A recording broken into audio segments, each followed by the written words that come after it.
Hello guys, कसे आहात तुम्ही? आज मी चालले होते कॉलेजला. मी फायनली कॉलेजमध्ये पोहोचले. हे होतं आमचं कॉलेज. त्यानंतर इथं खूप सुंदर अशी फुले आली होती. त्यानंतर हा आहे आमचा L16 क्लासरूम. त्यानंतर इथं टीचर्स नव्हत्या आल्या म्हणून आम्ही इथं थोडासा चिवडा खाऊन घेतला. त्यानंतर मॅडम आल्या, आमचं डेटा स्ट्रक्चरचं लेक्चर झालं. त्यानंतर इथं थोडंसं पझल सॉल्व करायचं काही जमलं नाही. त्यानंतर लेक्चर कंप्लीट झाले आणि आम्ही निघालो होतो FC रोडवरती. आम्ही हाँगकाँग गल्लीमध्ये पोहोचलो. इथं बघा, ही हाँगकाँग गल्लीतून आम्ही FC रोडला निघालो. इथं खूप छान असं हे नंदी बैल होता. त्यानंतर आम्ही इथं आलो होतो बर्गर खायला. छान लागला बर्गर. त्यानंतर आम्ही बर्गर खाऊन निघालो. इथं आलो होतो आम्ही, पाणीपुरी पण खाल्ली आम्ही इथे येऊन. पाणीपुरी खूप बकवास होते, आमचे पैसे वेस्ट झाले. त्यानंतर म्हटलं चला टेस्ट चांगली करण्यासाठी इथं आलो होतो आम्ही आईस्क्रीम खाण्यासाठी.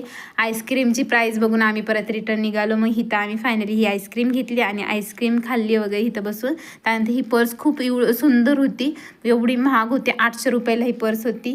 आपल्या बजेटची नाही आहे. त्यानंतर इथं बघा लबुबू डॉल, ही माहीत असेल तुम्हाला लबुबू डॉल. त्यानंतर आम्ही निघालो घरी. बाय बाय गाईज, भेटूया नेक्स्ट.